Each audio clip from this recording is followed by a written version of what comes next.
We start with some breaking news as to who will be in the Morrison Frontbench, the ministry, after yesterday's leadership change for the Nationals. Straight to our political editor, Andrew Clennell. Andrew, Barnaby Joyce talks about, unifying the party. It's always the way after a leadership change. But the first question is, what will he do with the former leader? Will there be some olive branch to keep him on the front bench?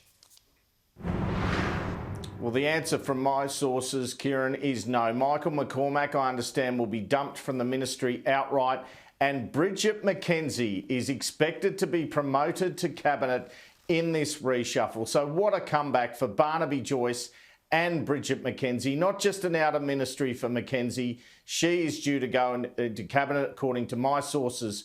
You'll therefore have Joyce, McKenzie, Littleproud, the deputy leader, one other Nationals cabinet spot, and Darren Chester is set to miss out. He was just on the program with Kieran earlier. Unclear if he's going to remain in the ministry, which would allow him to keep Veterans Affairs, I guess, but he will not have that cabinet spot. I'm not so firm on who will get it. Perhaps it will be Keith Pitt. We heard Mr. Chester a short time ago essentially pleading for his job in an interview with Kieran.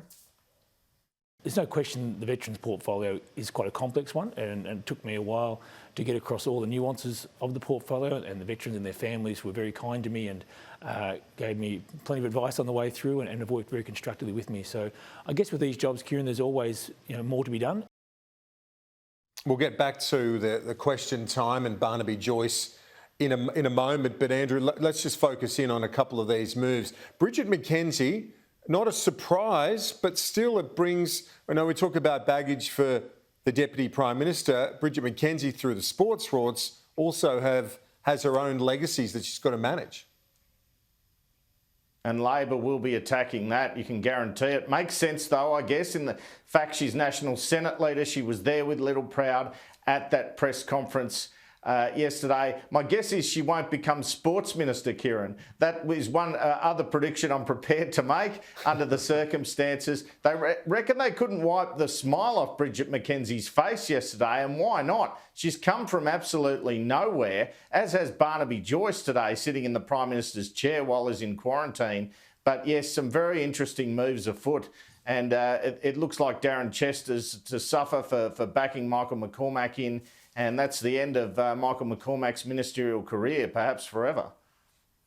And veterans, you could, as you alluded to, have that outside of cabinet. We wait to see, because if you're going to unify the party, you can't dump everyone that didn't vote for you, but maybe that was all talk. We'll see soon enough. Let's talk about a few other issues today, though. One that you've picked up in terms of the Great Barrier Reef being listed as in danger at UNESCO, and the minister was a bit more frank in the party room.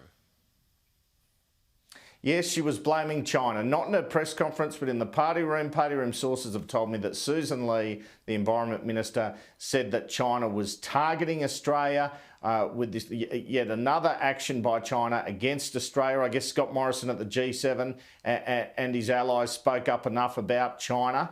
And now we've got this last minute, as the federal government puts it, UNESCO move to say that it's a World Heritage Site in danger. Labor, of course, saying it's true. Climate change is affecting the site. But Susan Lee, well, she was asked about this by Bob Catter in Question Time a short time ago. The Courier Mail front page, Sir David Attenborough labelling the Great Barrier Reef magnificent. Not endangered, but magnificent. Are you aware that China holds the chairmanship of UNESCO, currently meeting in China? Isn't the proposed declaration by UNESCO of the barrier reef as endangered a serious erosion of Australia's sovereignty and yet another intrusion into the control room of our country? I thank the member for Kennedy for his question and reassure him that Australia will always stand up for our national interest. We will work closely with all state parties in the World Heritage System to ensure they understand why Australia believes it is wrong to single out the best managed reef in the world for this potential in danger listing. Shortly, the interview between Kieran and David Littleproud, the deputy leader who wanted to be leader but couldn't quite get there yesterday, and he spoke about this reef issue.